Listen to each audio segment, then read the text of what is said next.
Misuteri to Iu Nakare, or Do Not Say Mystery, is a manga with over 10 million volumes in circulation. But I'm willing to bet that you've never read it, and likely haven't even heard of it.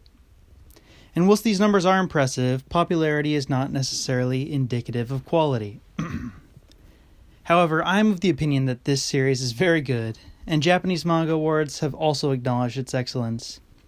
Do Not Say Mystery placed second in the women's category of Kono Manga ga Sugoi in 2019, and even won the general category of the Shogakukan Manga Award for 2022. So what is Do Not Say Mystery about, and why is it so unknown in English, despite its popularity in Japan? Do Not Say Mystery is a dialogue-heavy josei manga, which means that it is in a magazine technically targeted towards young adult women, but more importantly, that it can cover more adult-oriented themes. It is written and illustrated by Tamura Yumi, also mangaka of Seven Seeds and Basara, which both won the General Shogakukan Manga Award as well. The story revolves around our main character, Kuno Totono, and the problems he resolves in living his daily life. As the lead in a whodunit type of story, he has to be unique and charismatic enough to capture the audience, since he's the only major recurring character. Totono is a curry-loving, poofy-haired college student with a good memory. He's very observant, discerning, curious, and questioning, and at times he comes off as cold-hearted, detached, and a smooth talker, especially since he has the utmost confidence and nerves of steel in very dangerous situations. While he may not be the most realistic per se, he is a very likable character, since solving people's issues is what he does. The mysteries just happen to be a part of it. He keeps running into problems, both as a result of his curiosity and his humorously just plain bad luck. Just within the first volume, he's involved in a bus jacking and taken in for police questioning as a suspect in a murder case. But what's most unique about Totono is his perspective and his willingness to express it. Totono's inability to shut up is the number one reason why the manga is so dialogue-heavy. He always has to put in his 2 cents. He likes to play a kind of devil's advocate, offering a different perspective than the generally, societally, or personally held beliefs. He rarely misses an opportunity to get philosophical or psychological about things. Totono isn't the only recurring character, and in Chapter 1 we are introduced to the police crew he interacts with when solving other cases throughout the manga.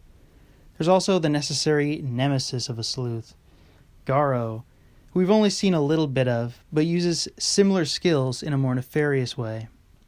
Despite the minimal time seeing these characters so far, they're very well fleshed out, as are the characters specific to each case. The first chapter was originally a one-shot, and is the reason that the manga is called Do Not Say Mystery, because it's actually meant to be a social commentary, with Totono being a mouthpiece that is questioning commonly held beliefs, stereotypes, and the establishment within Japan. Tamura is using Totono as a mouthpiece to potentially espouse some of her own ideas. In the first chapter, Totono is taken in for police questioning as a suspect in a murder case. But he uses the opportunity to infer problems in the station crew's daily lives, give them marriage advice, parenting advice, and question gender roles in the workplace. Most importantly for his freedom, though, he questions the way the justice system operates. Totono's arguments for his innocence remind me a lot of Juror Number 8's arguments for the defendant being not guilty in 12 Angry Men. How can you be sure of anything without a reasonable doubt?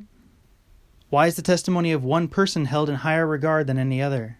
Can you really say anything is true? Because it all could just be a case of a shifted perspective. The same event can be perceived differently by different people, but they could both be telling their own personal truth or experience of the event, regardless of the true thing that actually happened. Despite Tamura seemingly saying that she's not writing a mystery, the quote-unquote mysteries are very well done.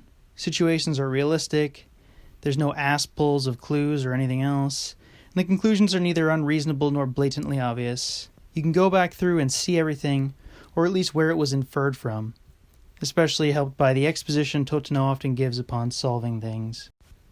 The social commentary aspect and the accompanying heavy amounts of dialogue likely contribute to the reason this manga is so unknown in English. There's no official translation, which also doesn't help, and as far as I know it isn't even licensed yet.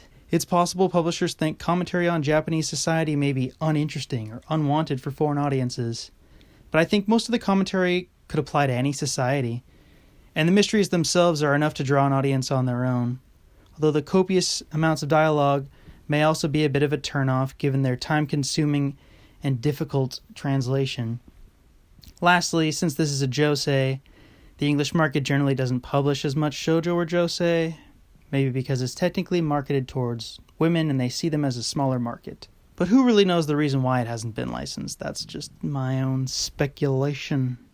Up until this year, there were only 4 chapters translated to English that could be readily found online. But now that earlier this year a live-action drama was based off the series, it seems a translator has picked up the series, and we now have 11 chapters. The 12th chapter dropped while I was editing this. Let's go!